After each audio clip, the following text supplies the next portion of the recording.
അടുത്തൊരു സിമ്പിൾ റിസൾട്ടാണ്. ഈ റിസൾട്ട് പറയണമെന്ന് വെച്ച് കഴിഞ്ഞാൽ ഒരു ലീനിയർലി ഇൻഡിപെൻഡന്റ് സെറ്റിന്റെ കൂടെ അതിന്റെ സ്പാനിലുള്ള ഒരു വെക്ടർ ആഡ് ചെയ്ത് കഴിഞ്ഞാൽ നമുക്കൊരു ലീനിയർലി ഡിപെൻഡന്റ് സെറ്റ് കിട്ടും. ഇത് വായിച്ചു നോക്കണേ. അതായത് ഇവിടെ ഒരു വെക്ടർ സ്പേസിൽ ഒരു ലീനിയർലി ഇൻഡിപെൻഡന്റ് സെറ്റ് എൽ ഉണ്ട്, V1 എക്സെട്രാ Vn. ഇതിന്റെ കൂടെ ഈ എല്ലിന്റെ സ്പാനുള്ള ഒരു വെക്ടർ W ആഡ് ചെയ്യുക. അപ്പോൾ നമുക്കൊരു പുതിയ സെറ്റ് കിട്ടൂലേ, L dash V1 et cetera Vn, W അല്ലേ.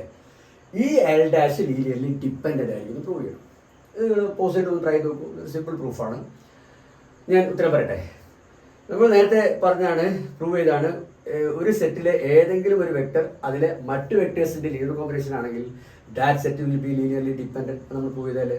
അപ്പോൾ ഈ എൽ ഡാഷിലെ ഡബ്ല്യു സ്പാനിൽ വന്നതായതുകൊണ്ട് തന്നെ, എല്ലിന്റെ സ്പാനിൽ വന്നതായതുകൊണ്ട് തന്നെ W V1 et cetera Vn linear combination അല്ലേ. അപ്പോൾ ഈ സെറ്റിലെ W ഇതിലെ മറ്റു വെക്ടേഴ്സിന്റെ ലീനിയർ കോമ്പിനേഷൻ ആണ്. So this L dash is dependent. Clear ആണല്ലോ. ഇവിടെ ഇതിന്റെ കൂടെ ഒരു ചോദ്യം ചോദിക്കാം. ഈ W സ്പാനിൽ ഇല്ലാത്തൊരു വെക്ടർ വിചാരിക്കാം. അതായത് suppose W doesn't belongs to spanner. അങ്ങനെയാണെങ്കിൽ ഈ എൽ ഡാഷ് ഡിപ്പെൻഡന്റ് ആണോ ഇൻഡിപെൻഡന്റ് ആണോ? ഒന്ന് പോസിറ്റ് ആലോചിച്ച് നോക്കൂ. ഇവിടെ നമുക്ക് പ്രൂവ് ചെയ്യാൻ പറ്റും ഈ W സ്പാനിൽ ഇല്ലെങ്കിൽ ഈ എൽ ഡാഷ് ഇൻഡിപെൻഡന്റ് ആണ്. അതൊന്ന് പോസിറ്റ് ട്രൈ ചെയ്യാൻ നമ്മൾ പ്രൂഫ് ചെയ്താൽ ഇതാ പ്രൂഫ് കംപ്ലീറ്റ് ചെയ്യാൻ എഴുതിയിട്ടുണ്ട്.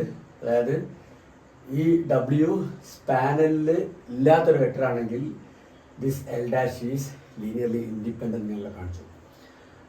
ഇത് എൽ ഡാഷ് ഇൻഡിപെൻഡന്റ് കാണിക്കാൻ എന്ത് ചെയ്താൽ മതി? ഇതിൻ്റെ ട്രിവിയൽ ലീനിയർ കോമ്പിനേഷൻ മാത്രമേ 0 തരുള്ളൂ എന്ന് കാണിച്ചാൽ പോരെ. ഇതിൻ്റെ ഒരു നോൺ ട്രിവിയൽ ലീനിയർ കോമ്പിനേഷൻ 0 തരില്ല എന്ന് കാണിക്കണം. അപ്പോൾ ഞാൻ എന്ത് ചെയ്തു, ഇതിൻ്റെ ഒരു കോമ്പിനേഷൻ ഈക്വൽ ടു 0 എടുത്തു. എന്നിട്ട് ഞാൻ പ്രൂവ് ചെയ്തു ദിസ് ഇസ് ഈക്വൽ ടു 0 ആണെങ്കിൽ ഇതിൽ ഇൻവോൾവ് ആയിട്ടുള്ള എല്ലാ സ്കാലേഴ്സും C1 എക്സെട്രാ Cn പിന്നെ Cയും ഒക്കെ 0 ആണെന്ന് ഞാൻ കാണിച്ചു. വേറൊരു വഴിയില്ലെന്ന് കാണിച്ചു. സോ ഇതിൻ്റെ ട്രിവിയൽ ലീനിയർ കോമ്പിനേഷൻ മാത്രമേ 0 തരുള്ളൂ. ഇതിനിടയിലുള്ള സ്റ്റെപ്പൊക്കെ ഞാൻ ഇവിടെ വൈനൊക്കെ എഴുതി എന്നാൽ നിങ്ങൾ ആലോചിച്ച് നോക്കുക. എന്തെങ്കിലും ഡൗട്ടുണ്ടെങ്കിൽ ചോദിച്ചാൽ മതി. ഓക്കെ, അങ്ങനെ വിട്ടു ഡൗട്ടുണ്ടെങ്കിൽ ചോദിക്കാം.